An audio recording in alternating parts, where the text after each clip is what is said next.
Today I kind of stumbled across today's I guess devotion or just break time, and God is just so good.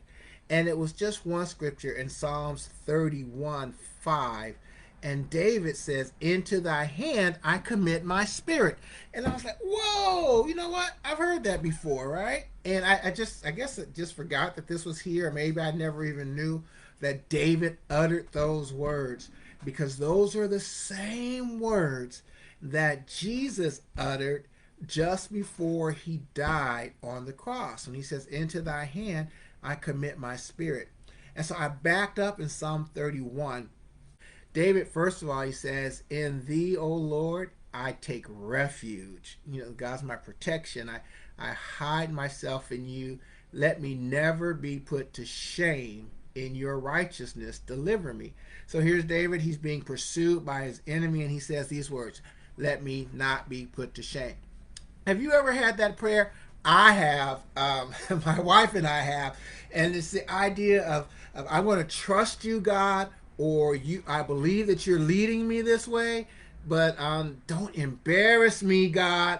You ever done that? Come on, anybody out there say I have. If you've ever had that prayer, don't embarrass me, God, because you're going to trust God, or you're following God's lead, and you're just like, okay, God, you got to come through on this. Don't embarrass me.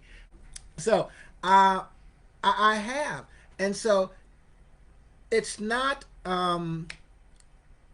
unusual, right? Because you're taking this risk. We are betting on God, per se, for the word quote unquote bet. But here's the great thing, we never lose with him. And so David says, hey, I'm going to trust you. Lord, you be my refuge. Don't embarrass me.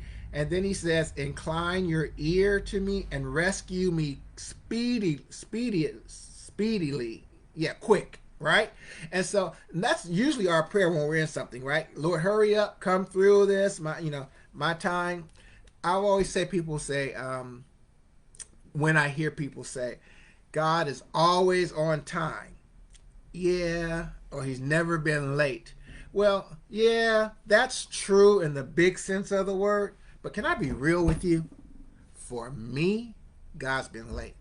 Yeah, he has. Why? Because I wanted it done on a certain day, a certain time, right? And while he's never failed me, he's been late on my standards, but not on his. It was always his perfect timing that it worked. But usually when we address something, and David was like, come on, Lord, I'm trusting you. You're my protection, but hurry up. Let's get through this. Let's get through this quickly. And in verse 2, he says, be a rock for a refuge for me, a strong fortress, save me. For you are my rock and my fortress. For your name's sake, lead and guide me. So here he is in the middle of this thing, and I just want to encourage you that God will be your refuge, God will be your strength, and you may be anxious to get out of your situation. I know that feeling. Trust me, I do. I've been there, done that, and in some ways I am still there, wanting God to hurry up and do some things.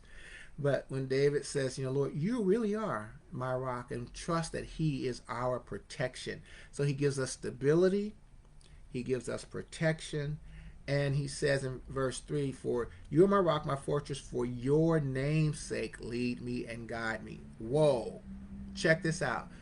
David is saying, Lord, I want you to lead me and guide me, but you get the glory. This is for you, God. You be glorified. I'm going to trust you, and that you be glorified. Make it not about me, but about you. How many of you, that's your prayer? I pray that we reach a point that wherever we are and whatever we're going through, that our desire, our heart's desire, is for God to get the glory. And so what David really finds himself doing is submitting, because at first he's talking about, don't embarrass me, God. And so he ends up saying, Lord, okay, you get the glory. We're going to ride this out. You be my protection. You be my refuge. But God, at the end of the day, I want you to be glorified. Now, that might mean I might be embarrassed. Yeah, because, it's me. But he says, God, you get the glory, and that you guide me, And so he says, you take me out of the net that they have hidden from me. So he says, Lord, you protect me. Like the enemy hides his net, means it for your harm, tries to trap you, comes against you. And David says, Lord, you expose it, you get the glory, and you deliver me from the net that they have set before me, that they've tried to capture me in. And he says, you know what, Lord? And so I commit into your hand, I commit my spirit. I commit my ways. I commit it all to you, Lord, to be used by you, to be used to bring you glory. And I want to encourage you again. So if you're going through something, know that God is there.